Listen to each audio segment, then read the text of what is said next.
Kod na grę otrzymałem od Ubisoft Polska, jednak nie jest on gratyfikacją za ten film. Wszystkie opinie padające w recenzji należą wyłącznie do mnie. Do dziś pamiętam, jak zagrywałem się na lekcjach informatyki w pierwszego Prince of Persia. Nie miałem wtedy jeszcze swojego peceta, więc w porównaniu z komodorowymi tytułami Prince jawił się jako gra nowej generacji. Grali w to wszyscy. Nieważne, że większość nawet nie wiedziała, że trzeba znaleźć na pierwszej mapie miecz, by pokonać pierwszego przeciwnika. Samo wspinanie, bieganie i skoki sprawiały tyle frajdy, że nie trzeba było nic więcej, a sam twórca Jordan Mechner nieświadomie powołał do życia nowy gatunek gier. Cinematic platformery. Potem były kolejne odsłony Księciunia, chyba najbardziej rozpoznawalna to trylogia Piasków Czasu, gdzie wspięto się na wyżyny tego, co można było z marki wycisnąć. Choć przyznam, że odsłona z 2008 roku, którą określało się mianem gry na autopilocie, też była niczego sobie. Po 35 latach seria zatoczyła krąg i powraca do źródła.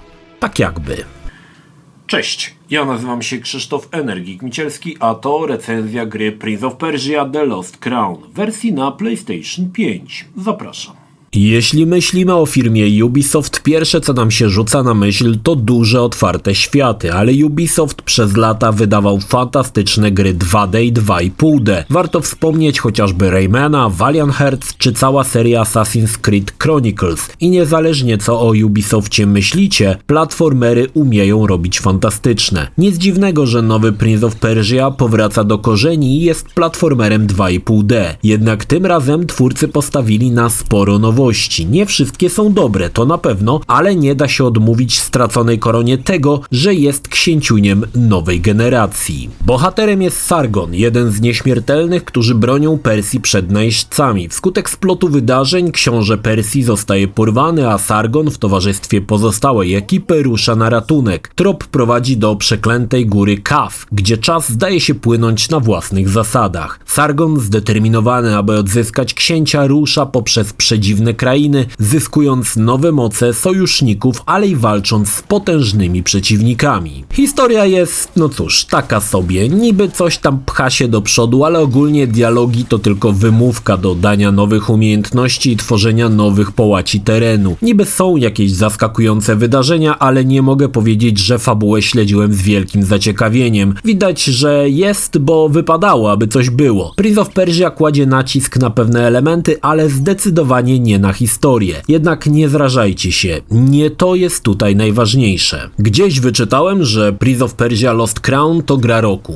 Powstrzymajcie póki co swoje konie. Gra jest bardzo dobra, ba fantastyczna, ale czy może być grą roku? Zobaczymy, wszak to dopiero styczeń. Nowy Księciunio to gra z gatunku Metroidvanii. Autorzy odrobili lekcję i jest to jedna z najlepszych gier tego typu. Widać, że sporo czasu poświęcono temu, aby Księciunio był płynny, responsywny i stanowił odpowiednie wyzwanie. Czasami cholernie trudne wyzwanie. Nie raz i nie dwa rzućcie padem z bezsilności i będziecie próbować ponownie, bo Prince of Persia sprawdzi wasze umiejętności szybkich paluchów w sekwencjach, które zaprojektowali najznamienitsi sadyści z Ubisoftu. Początkowo gra się zapowiada jako przyjemny platformer. Nasz księciunio może walczyć wykonując proste komba, mamy możliwość blokowania. Jeśli zablokujemy, gdy przeciwnik ma żółtą aurę, wykonamy potężny kontratak. Jeśli ma czerwoną aurę, musimy zrobić wślizg pod nogami atakującego lub unik i zaatakować na plecy. Z czasem dojdzie nam łuk i wiele innych nowych możliwości. Sama walka jest przyjemna, ale nie jest konieczna. Można śmiało omijać przeciwników, zwłaszcza, że i tak ci respawnują się po wyjściu z danego segmentu planszy, a czasami wielokrotnie będziemy te same segmenty przemierzać przez niezbyt jak dla mnie dobry system checkpointów. Ale jak mniemam, była tutaj inspiracja Souls-like'ami. Jednak w platformerze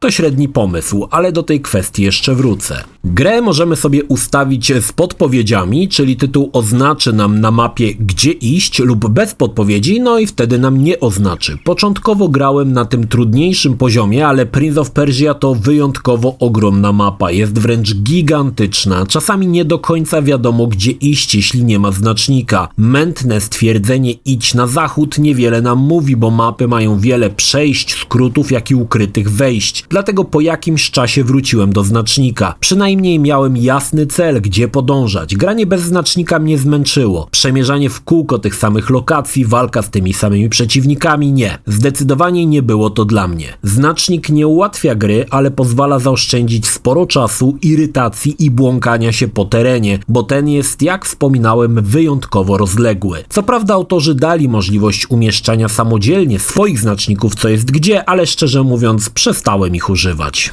Na swojej drodze napotkamy różnych przeciwników latających, takich, którzy wymagają posiadania odpowiedniej umiejętności, inaczej nie da rady ich pokonać, choć ja na upartego raz przeszedłem tam, gdzie nie powinienem i potem nie mogłem wrócić, ale to już inna historia. Tak czy tak, walka, jak wspominałem, jest opcjonalna i dla mnie były to irytujące momenty przeszkadzające w sekwencjach zręcznościowo-eksploracyjnych, które najbardziej mi się podobały, ale do tego za moment wrócę. Walka jednak daje nam trochę pieniędzy, które są ważne, bo za nie będziemy mogli uzbrajać naszego księciunia, jak i kupować amulety i ulepszenia. Osobny akapit pozostawiam bossom. Tutaj to wyjątkowo wredne sukinsyny. Do niektórych podchodziłem i po kilkanaście razy, poznając patterny i próbując ich jakoś powalić. Czasami znajomość schematu nie wystarczy, ale ulepszenie uzbrojenia jest jak najbardziej pożądane, bo pasek zdrowia takiego delikwenta spada szybciej i my mamy możliwość szybciej jego eliminacji, zanim tamten zmiecie nas z planszy. Niemniej, walki z bossami to miód. Tutaj jest to zabawa dla prawdziwie hardkorowych graczy. Aby było weselej, boss zmienia schemat ataków podczas walki 3 razy,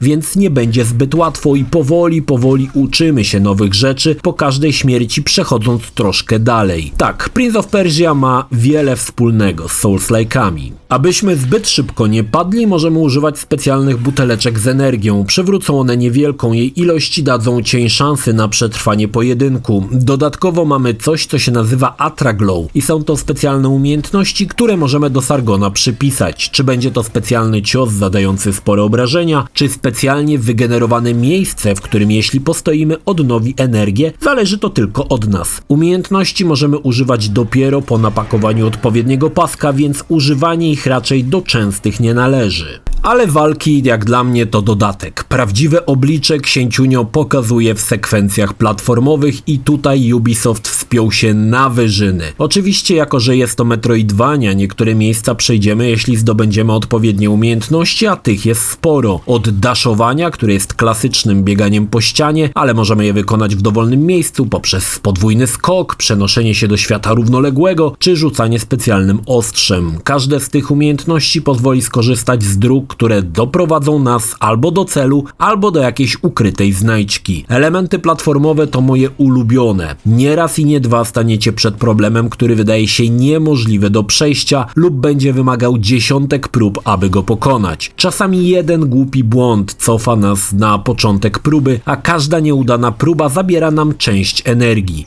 Ubisoft postarał się, aby elementy platformowe nie były nudne. Coraz to wprowadzane są nowości, a to poruszanie się po wodospadach piasku, a to przełączanie niewidocznych platform, albo sekwencje, które trzeba przejść precyzyjnie za jednym zamachem, a każdy błąd kosztuje nas powrót do początku. Tak, tutaj można się napocić, ale z drugiej strony satysfakcja ogromna, szczególnie gdy przejdziesz coś, co z początku wydawało się nierealne do ukończenia. Dość szybko trafiamy do sprzedawcy i kuźni, gdzie ulepszymy oręż i kupimy nowe amulety. Ulepszanie broni jest liniowe, po prostu dostajemy mocniejsze miecze zabierające większą ilość życia przeciwnikom, ale fajnie rozwiązano amulety. Tych początkowo możemy mieć 3. Każdy z amuletów zabiera określoną ilość miejsca na naszyjniku, więc może być amulet na 3 miejsca lub taki na 1. Każdy z nich dodaje pewne perki, na przykład ptaszek, który będzie za nami latał i będzie nam wskazywał znajdźki, a jego śpiew określi, czy w danej lokacji jest coś wartościowego. Może to być amulet zwiększający obrażenia, czy ratujący nas przed ciosem krytycznym. Samo dobranie amuletów jest fajne, bo pozwala dostosować je do tego, czego właściwie potrzebujemy. Amulety, tak jak i broń, można ulepszać w kuźni. Do tego trzeba hajsu, a czasami specjalnych monet, Xerxesów lub materiałów. Te bardzo trudno zdobyć, dlatego trzeba zwiedzać każdy zakamarek lokacji, aby je znaleźć, ale warto, bo ulepszenia talizmanów czy broni są istotne, aby dać sobie cień szansy na kolejnych pojedynkach z bossami. Wrócę do kwestii checkpointów. Odnawiamy energię, jak i uaktywniamy checkpoint checkpointy przy specjalnych drzewach. Jeśli padniemy podczas sekwencji zręcznościowej, powróci nas na początek próby. Jeśli jednak zginiemy gdzieś podczas walki z przeciwnikiem, mamy napis Game Over i gra cofa nas do checkpointu. Również jeśli podczas sekwencji zręcznościowych stracimy energię na kolejnych próbach, w końcu dopadnie nas napis Game Over i ponownie gra cofnie nas do drzewa. I jest to dość irytujące, bo czasami trzeba sporo powtarzać, szczególnie irytuje to na początku. Potem odblokowujemy kolejne skróty, więc jest to bardziej przemyślane, ale czasami to mnie krew zalewała, gdy musiałem dymać dość trudną trasę od nowa. Gra też ma tutaj specjalne miejsca, gdzie możemy korzystać z szybkiej podróży, ale nie są one zbyt częste. Last Crown zaskakuje tym, że jest niezwykle dynamiczny i szybki. Tutaj nie ma miejsca na zamulanie. Szybko można przemieszczać się pomiędzy lokacjami, a samo obserwowanie księciunia w akcji to miód dla oczu. Nowe lokacje otwierają dostęp do kolejnych wyzwań, a tych tutaj nie brakuje. Czasami będzie to bardzo fajny motyw, gdzie musimy klonować naszego księciunia tak, aby każdy z nich wykonywał inną czynność, bo tylko wtedy uda nam się osiągnąć cel. Widać, że twórcy mieli głowy pełne pomysłów i niektóre z nich spotkamy na swej drodze jedynie raz. Fajnie, bo gra wciąż zaskakuje nas czymś nowym, jednocześnie dogłębnie sprawdzając, czy rozumiemy każdą kolejną nową umiejętność i mechanikę, co sprawia, że od Prince of Persia trudno się oderwać, a kolejne porażki tylko zmuszają nas do bycia lepszym i zwiększają determinację w parciu do celu. Oprawa jest spoko. Początkowo mnie odrzuciła swoim Fortnite'owym sznytem, ale po kilkudziesięciu minutach już tego nie zauważałem. Znakomicie wypadły tła. Jest na czym oko zawiesić i fajnie miejscami oddano wrażenie ogromnych przestrzeni, choć nasz księciunio biega tylko w lewo i w prawo. Tła wykonano z dużą fantazją i wyglądają świetnie. Oczywiście Prince of Persia śmiga w 60 fps i nie ma opcji, aby było inaczej. Doskonała płynność przy niektórych sekwencjach jest wręcz wymagana. Choć nie mogę powiedzieć, że jakość oprawy jest wybitna, jest w porządku. Czytelna, fajnie zaprojektowane tła, szczególnie gdy biegamy pod gołym niebem i w sumie to chyba najładniejsza gra 2,5D, w jaką grałem. Słowem, jest dobrze,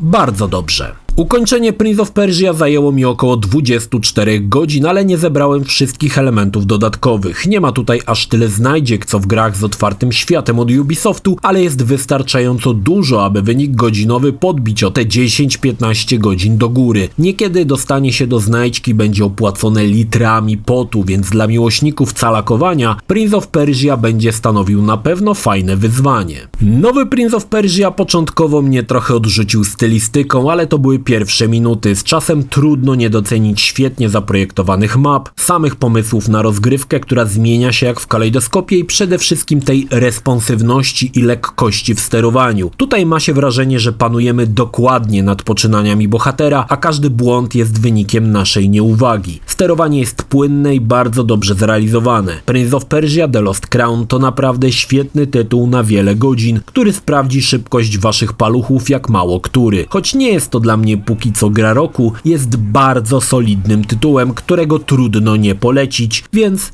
polecam. Jeśli film Ci się podobał, zachęcam do subskrypcji lub wsparcia mojego kanału na portalu patronite.pl. Film o podobnej tematyce znajdziesz tutaj, natomiast z drugiej strony znajdziesz film wygenerowany przez platformę YouTube. Zachęcam również do odwiedzenia moich social mediów, grupy Energikowcy na Facebooku oraz serwera Discord. Linki jak zwykle w opisie.